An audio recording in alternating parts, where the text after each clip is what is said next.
हाय दोस्तों, मैं हूं फैज़ान खान। आप देख रहे हैं अपना ही किसान। जैसे कि मालूम अपने चैनल पर अपनी किसान से संबंधित और भी अलग वीडियो डालता रहता हूं। हाय दोस्तों, कैसे हो? मुझे लगता है आप लोग ठीक होंगे, लेकिन मैं आज कुछ वीडियो का मेरा जो पर्पस है जो अलग ही है, मकसद बनाने का, और जो आजकल टाइम चल रहा है वो उसी के लिहाज से मैं बना रहा हूँ।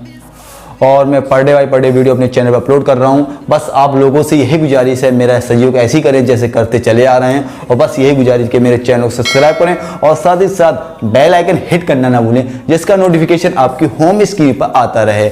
चलो मैं चलता हूँ, ज़्यादा लंबी बात चौड़ी नहीं करता हूँ। आप चलते हैं आलू की फसल पर। कुछ बहस होगी और कुछ बताऊँगा अभी मैं।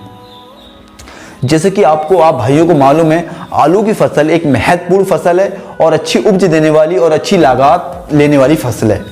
जैसे कि मालूम है, मैं मानता हूं अपनी नज़र में आलू में कम से कम अच्छी लागत, बहुत ज़्यादा पैसा लगता है, और उसके बाद हम अच्छी उपज ना ले पाएँ तो हमारा कोई मकसद नहीं है। हमारा जो मकसद है अच्छी पैदावार लेने का मकसद है, और उसमें हमें यह भी देखना रहेगा कि हम क्या दे रहे हैं उस खेत को और क्या ले रहे हैं उस खेत से।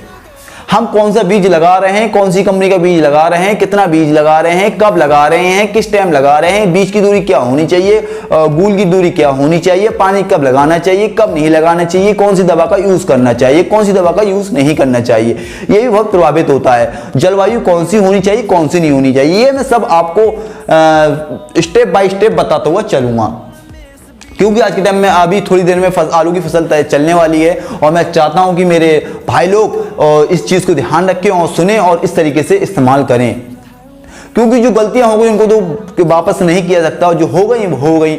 लेकिन मेरा जो मकसद है अब वीडियो बनाने का यही मकसद है कि जो लोगों को सही बात नहीं पता है, जो लोग नई खेती कर रहे हैं, जो पुरानी खेती कर रहे हैं लेकिन उनको सही बात नहीं मालूम, उनको उनके पास सही बात पहुँचाना मेरा मकसद है। अब जैसे कि मालूम है, आलू में कौन सा बीज लाना चाहिए हमें नहीं पता, लेकिन भाई दूसरे से मशवरा लिया, उसने आलू का ये बीज दे दिया, हमने लगा दिया। लेकिन नहीं मेरे भाई, हम वही बीज लगाना है जो उसकी अच्छी उपज दे और अच्छी पैदावार दे। हम बीज चाहे बेकार हो चाहे खराब हो, जो हमें अच्छा पैसा देगा वही चीज़ लगाएंगे हम, ठीक है। अब मैं चलता हूँ, ज़्यादा लंबी बात चौड़ी नहीं करूँगा, बस आप लोगों से यही है कि मेरा सहयोग करें, और मैं अपनी वीडियो की तरफ चलता हूँ आलू की खेती पे, ठीक है। आलू के अंदर जो आलू होता है उसके अंदर क्या क्या चीज पाई जाती है। जैसे कि मालूम है 18% कार्बोहाइड्रेट पाया जाता है। कार्बोहाइड्रेट ये हमारे जिस्म के लिए जरूरी होता है, और 2.0% जो पाया जाता है प्रोटीन पाया जाता है। प्रोटीन की थोड़ी मात्रा कम होती है और सब्जियों के मुकाबले इसमें, और 0.1% जो पाया जाता बासा पाया जाता है, जो हमारे जिस्म के लिए भी थोड़ा महत्वपूर्ण है, और 0.6% जो पाया जाता है खनिज पदार्थ पाया जाता है, ये बहुत ही ज्यादा हमारे जिस्म के लिए महत्वपूर्ण है। ये चीजें थी जो मैंने बेसिक बताई, और दूसरी भी चीजों चलता हूं, आलू का प्रयोग कहां किया गया, कहां नहीं किया गया। आलू का प्रयोग 1995 में अजमेर में सर नांथक रोग की दावत में पहली बार प्रयोग किया गया था। थानस है, थानस ध्यान रखना है, थानस रोग की दावत में प्रयोग किया गया था, इसका प्रयोग किया गया था। उसके बाद और जो हम बात करेंगे, इसकी पैदावार कितनी होती है, कहाँ क्या कितना पाया जाता है, पूरे विश्व में जो पैदावार है कितनी है ये भी मैं बताऊंगा। उत्पादन है जो आपको पूरे विश्व में जो उत्पादन है इसका है 17.85 मिलियन हेक्टर है, और आलू की उपजाऊ होती है यहाँ पर, यानी ये उगाया जाता है, इतना उगाया जाता है जमीन पर, ठीक है। उसके बाद उत्पादन जो होता है वो मिलियन है, और उत्पादन में जो पाया जाता है 2.69.56 मिलियन उत्पादन होता है इतने विश्व में, पूरे विश्व में। अब मैं बताता हूं आपकी यूपी में जो पाया जाता है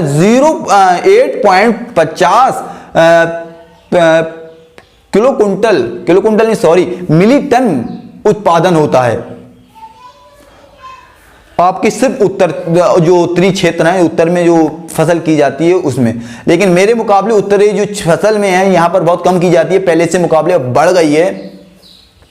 और जो सबसे ज़्यादा फसल की जाती है, जो सबसे ज़्यादा आगे माना जाता है, वो पश्चिमी बंगाल माना जाता है, जो अधिक फसल उत्पादन करता है वो आलू की, क्योंकि वहाँ पर पश्चिमी बंगाल में ज़्यादातर आलू की फसल की जाती है। वहाँ पर कितनी की जाती है? 72.62%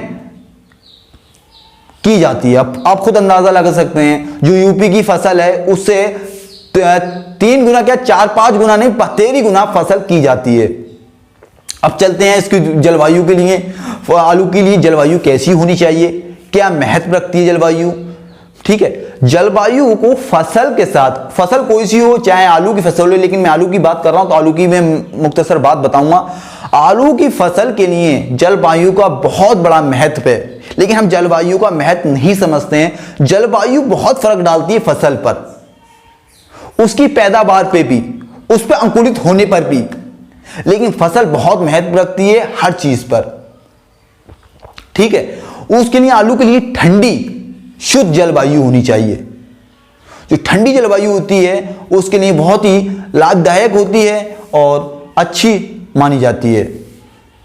और उसका जो तापमान होना चाहिए, कितना तापमान होना चाहिए, जब आलू आप बो रहे हैं, आप आलू को कतले करने के बाद उसके आप जमीन में बो रहे हैं, तो कम से कम 24 डिग्री सेल्सियस तापमान होना चाहिए। क्योंकि इतना तापमान इसलिए होना चाहिए क्योंकि हम जो आलू रख रहे हैं उसमें उस ज्यादा तापमान के लिए, उसको अंकुरित होने के लिए ज्यादा तापमान की आवश्यकता पड़ेगी, हमें ज्यादा जरूरत पड़ेगी उसको।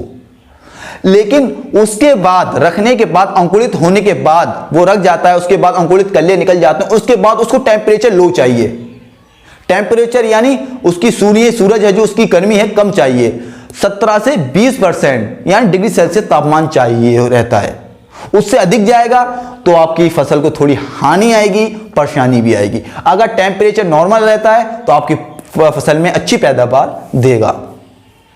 ठीक है, अब ये आ गया। अब दूसरा बात करते हैं, जलवायु ठंडी हो गई इसकी, ठंडी यानी शुद्ध होनी चाहिए। और भूमिका कैसी होनी चाहिए? बलुई टोमत भी ले सकते हैं या टोमत भूमिका भी ले सकते हैं। दोनों मिट्टी उपजाऊ है, अच्छी है, फसल के लिए बहुत ही महत्वपूर्ण है ये दोनों मिट्टी। और ज्यादातर दो तरह की मिट्टी उत्तर प्रदेश में पाई जाती हैं। और इसके अंदर जो मिट्टी की होनी चाहिए वो ये होनी चाहिए कि ज्यादा जल निकास वाली होनी चाहिए, क्योंकि आलू को ज्यादा आवश्यकता होती है पानी की, और पानी की ज्यादा आवश्यकता होती है। तो इसी वजह से ऐसी मिट्टी हो, टोमट भूमिका हो, जो कि अपने अंदर पानी की क्षमता रखती हो। एक तो होता है कि फॉसिल जमीनें ऐसी देखी होंगी आपने, ऊसर बंजर, जहां पर पानी डालने के बाद उसके बाद खुश्क हो जाती है, पपड़ी आ जाती है, वहां पर आलू की कम पैदावार होगी लेकिन कम होगी, लेकिन उस तरीके की नहीं हो पाएगी, उस तरीके की ग्रोथ नहीं कर पाएगा आलू जिस तरीके की होनी चाहिए उसमें। ठीक है, अब खेत की तैयारी कैसी करनी चाहिए? खेत की तैयारी करने के लिए हमें कम से कम एक बार मट्टी पलटने वाले हल से जुतवाना चाहिए, जिससे कि मट्टी पलट जाए, नीचे की मट्टी ऊपर को आ जाए, जो फसल के लिए बहुत महत्व है। और ज्यादातर मैं बतलाना चाहता हूं कि ज्यादातर आप इतनी जुताई कराएं कि उसकी मट्टी भुरभुरी हो जाए, जिससे कि आलू को कोई परेशानी ना हो बढ़ने पर। जैसे कि आप जानते हैं, एक बच्चा ले लो, उसको अगर आप मुसलसल एक कड़ी चीज बांध दो उसके कमर में, तो नहीं बढ़ेगा, वो बढ़ेगा लेकिन कमर बढ़ेगी लेकिन छोटी रहेगी। इसलिए अगर उसको खुला हुआ रखोगे तो अब वो बढ़ेगी। तो इसका मतलब आलू के लिए बलुई यानी भुरभुरी मट्टी जरूरी होती है, जिसके लिए बहुत ही बड़ा महत्व रखती है। जब मट्टी भुरभुरी होगी, कम होगी, अच्छी होगी, तो पैदावार भी बढ़ेगी और आलू भी मोटा होगा। आलू मोटा होगी तो उपज में भी फर्क आएगा। इसलिए ज्यादातर अपनी जमीन को अच्छी तरीके से भुरभुरी बना लें। उसके बाद जब लास्ट वाली जुताई है, लास्ट वाली यानी आपको लगता है कि फसल बोनी है, तो उसके बाद लास्ट वाली जुताई में आपको थोड़ी सी दवा डाल लेनी है। लेंटेन नाम से एक दवा आती है, आप किसी भी भंडार पे जाएंगे उससे कहेंगे लेंटेन एक दवा दे दो, वो बहुत अच्छी होती है उसके लिए। 1.3% से 30 किलोग्राम प्रति हेक्टर में उसका उपयोग किया जाता है। आपके पास जितना भी खेत हो उसके हिसाब से आप मांग सकते हैं, 3 बीघे 4 बीघे जो भी आपके पास जमीन हो उसके हिसाब से आप जाएंगे बीज भंडार पर, वो आप बताना लेंटेन एक दवा दे दें, वो दवा दे देगा, लिक्विड होगी, और उसको बाद पानी में घोलने के बाद आप अपने खेत में छिड़काव कर देंगे। और छिड़काव करने के बाद मुझे उम्मीद है आप छिड़काव करेंगे, जैसे कि दीमक, कुतरा, कुरमुला, इस तरह के रोग नहीं लगेंगे। और फसल जब पहले से ही रोग लग जाता है फसल में तो ऊपर से बढ़ना मुश्किल हो जाता है। जब पहले से ही रोग नहीं लगेगा फसल बढ़ेगी, अच्छी होगी पैदावार में भी। आलू की किस्में मैं बताता चल रहा हूं, कौन सी आलू की किस्में, ये कुफरी सूर्या है, कुफरी अशोका है, कुफरी चिप्सोना है, कई कई वैरायटियां हैं और एक से एक बढ़ की वैरायटियां आ रही हैं। हर साल नई वैरायटी आ रही है इस कंपनी में, एक से एक बढ़ के कंपनी अपनी दूसरी वैरायटी निकाल रही है और हर एक कंपनी से आगे है। मैं ये आपको फोर्स नहीं करूंगा ये कि ये आलू बोएं, आपको लगता है आप फसल करते चले आ रहे हैं और वो पैदावार अच्छी दे रहा है, वो आलू आप बोएं। लेकिन मेरे जो अपने दिमाग से जो मैं बता रहा हूं वो है कुफरिया सूर्या है, बहुत अच्छा है और पैदावार में भी कम से कम 350 से 400 कुंटल प्रति हेक्टेयर की दर से पैदावार देता है। और उसका आलू बहुत ही साफ यानी वाइट आलू होता है, बहुत ही अच्छा खूबसूरत देखने में। और उसका आप बात को बोलते हैं, उसका अंकुरित भी बहुत होते हैं, उसके अंदर शाखाएं बहुत पाई जाती हैं और वो अपनी ग्रोथ भी बहुत करता है, जिससे कि अंडिशा बनते हैं उसके अंदर, जो जितने ज्यादा बनेंगे उतनी पैदावार इसमें मैंने बहुत ज्यादा देखी। उसके बाद आप आ जाइए बीज का चुनाव कैसे करने चाहिए। कम से कम बीज अच्छी मात्रा में सही दुरुस्त बीज लेना चाहिए और कब लेना चाहिए कब नहीं लेना चाहिए।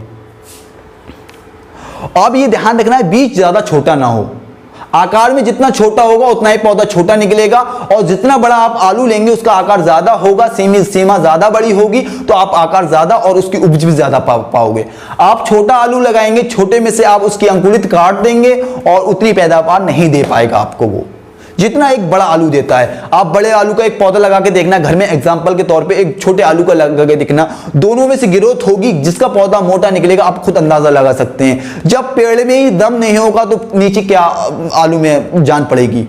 हमें जो है वो मोटा आलू बोना चाहिए और अच्छी फसल वाला बोना चाहिए और जो उसका आकार होना चाहिए काटने के बाद कम से कम ऐसे काटें, उस तरीके से काटें जो कि उसकी शाखाएं यानी आंख ना कटे।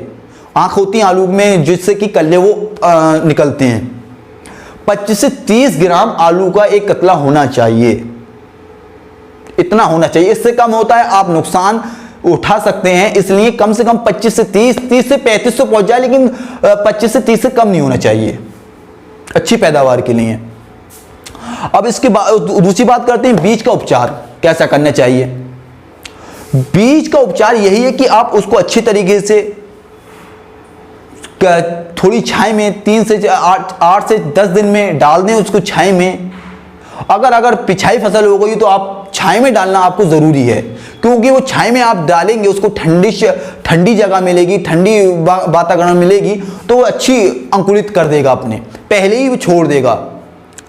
अगर आपका टाइम और समय अच्छा है, टाइम बहुत है, तो आप डायरेक्ट काट कर भी बो सकते हैं तुरंत खेत में, कोई उससे वो नहीं है। लेकिन आपके टाइम पर निर्भर करता है कि आपके पास टाइम है या नहीं है, और टाइम है कितना है कि हमें बो देना चाहिए, ठीक है। और एक चीज ध्यान रखना है, जो आप भी जिससे भी आलू कटवाए, जिससे भी कोई भी इंसान आलू काटता है, उसमें बहुत से ऐसी होती हैं आलू सड़ जाते हैं, ठीक है। वो आलू सड़ने के बाद उस छुरी से काट के निकाल देते हैं, लेकिन मेरे जो दिमाग से है वो यही है कि आलू उस छुरी से ना निकालें, एक छुरी पर्सनल रखें जिस छुरी से आप आलू निकालें, क्योंकि आप सड़ा हुआ आलू उससे निकाल रहे हैं, वो उस पे अंश उसके छुरी पे लग जा रहे हैं, वो जिसका अंश दूसरे आलू पर फेंक रहा है, और इससे भी पैदावार में फर्क पड़ता है। आप आलू निकालें सड़ा हुआ, आप एक छुरी अलग रखें जिससे कि सड़ा हुआ आलू निकाल दें और फिर आप उसका बीज बना लें। लेकिन सड़ा हुआ आलू मेरे ख्याल से आप पूरा निकाल ही दें। और छुरी का इस्तेमाल जो करें, आप चाकू का इस्तेमाल करें, वो आप साबुन से बहुत कार्बोहाइड्रेट आती है उससे धोकर, किसी भी चीज़ से धोकर इस्तेमाल करें, वरना ऐसे ना करें, क्योंकि इसमें बहुत ही सावधानियां बरतना पड़ती हैं। और मैं आपको दूसरी बात बताता हुआ चलता हूं, वो ये है कब बोनी चाहिए कब नहीं बोनी चाहिए। ये आपके समय पर, आपके क्या नाम है, डिग्री सेल्सियस के तापमान पर निर्भर करती है कि आपके यहाँ पर कितना डिग्री सेल्सियस तापमान है। और मैं आपको ये बता दूंगा कहाँ कहाँ पर कितनी बोई जाती है। जो मैदानी क्षेत्र हैं, जो मैदानी बुवाइयाँ जहाँ बड़े हेक्टर की दर से खेती की जाती है, वहाँ पर अगेती फसल के लिए 25 सितंबर से 10 अक्टूबर 25 सितंबर से 10 अक्टूबर जो अगेती यानी पहली खेती बोई जाती हैं। उसके बाद आप दूसरी बात आ गई 15 अक्टूबर से 25 अक्टूबर तक बो सकते हैं। उसके बाद बोएं आप कोई बात नहीं, लेकिन फसल में आपको कम बढ़ोतरी होने लगेगी। इस वजह से टाइम पर आप बोएंगे तो फसल और उपज ज्यादा ले पाएंगे। उसकी अगर टाइम से आप हटके बोएंगे तो उपज नहीं ले पाएंगे। मैं हर बार यही बताता चलता हूं आपको। जो पहाड़ी क्षेत्रों में है, जो पहाड़ी क्षेत्रों में बुवाई हो रही है, वो जो होती है वो उसका समय निश्चित रहता है, अलग रहता है। वो ये है सितंबर में फरवरी के टाइम बुब जाते हैं पहाड़ी क्षेत्रों में, क्योंकि ठंड का इलाका होता है। ठंड में इस वजह से फरवरी के क्षेत्रों में बुब जाते हैं। ठीक है, उससे पहले गर्मी ज्यादा पड़ती है। आप जानते हैं पहाड़ी क्षेत्रों में गर्मी भी ज्यादा होती है और ठंड भी ज्यादा होती है। इस वजह से उसमें थोड़ा टाइम चेंज होता है। जो ऊंची पहाड़ियां होती हैं, जो ऊंची पहाड़ियों में खेती की जाती है, वो मार्च या अप्रैल में की जाती हैं। आलू की खेतियां मार्च अप्रैल में की जाती हैं, ऊंची पहाड़ियों की खेतियां। ठीक है, और दूसरी बात मैं अब बताता हुआ चलता हूं, वो ये है बीज दर और बोने की दूरी। बीज की दूरी कितनी होनी चाहिए और कूल की दूरी कितनी होनी चाहिए। देखो भाई, हर तरह की हर जगह की बुवाई अलग है। कोई तो कूल बाई कूल बोता है, कोई पटली नुमा बोता है, कोई आलू बोने के बाद उसके ऊपर बाद में मट्टी चढ़ाता है। हर तरह की अलग जुताइयां, हर तरह की अलग बुवाइयां होती हैं। आलू को कम से कम 45 से 60 सेमी की दूरी पर बोना चाहिए। 45 से 60 सेमी की दूरी, यानी आप कूड़ बना रहे हैं, 45 से 60 सेमी की दूरी होनी चाहिए। उसके बाद आप पेड़ की दूरी कितनी होनी चाहिए? 20 से 25 सेमी दूरी होनी चाहिए। जो आलू आपका जो कूड़ के अंदर गिर रहा है 20 से 25 सेमी की दूरी पर होना चाहिए। उससे आप कम रखेंगे तो वो ज्यादा पास में आने पर ग्रोथ नहीं कर पाएगा, उस तरह के अंकुरित नहीं बना पाएगा। अंकुरित नहीं बनेंगे तो पैदावार में जाहिर सी बात है कम बढ़ोतरी होगी। अब दूसरी बात आती है, वो ये आती है जो पहाड़ी क्षेत्रों में अलग तरीके की होती हैं, वो मैं बता रहा था। वो अलग तरीके की, ये 3 तरीके से की जाती हैं खेतियां। जो ये है समतल भूमि आलू बोना। समतल यानी समतल जो जमीन होती है समतल कर देते हैं, उसको समतल भूमि कहते हैं, जिसकी समतल से बोई जाती है, जिसमें उपज के तरीके से अलग तरीके से बोया जाता है। जो मेंढों पर आलू बोते हैं, मेंढों पर आप देखते होंगे एक मेंढ बना देते होंगे, जो मशीनरी आ रही हैं वो मेंढ बनाती हुई जाती है, उसके अंदर आलू गिराती जाती है। कुछ ऐसी बुवाइयाँ होती हैं। जैसे आपके अंदर, आपके गांव में, जैसे आपकी जगह पर जिस तरीके से बुवाई अच्छी की जाती हो उस तरीके से आप बुवाई करें।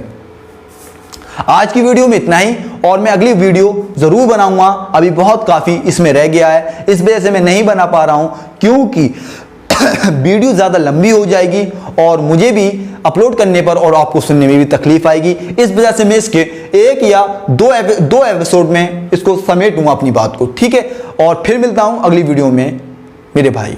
आप ध्यान रखना, जो हो गया वो मैदानी क्षेत्र बता दिए, और इसमें जो रह गया वो खाद तथा उर्वरक रह गया, वो अगला जो हमारा ऑप्शन होगा खाद और उर्वरक होगा, उसको मैं बताऊंगा। ठीक है दोस्तों, फिर मिलते हैं अगली वीडियो के बाद।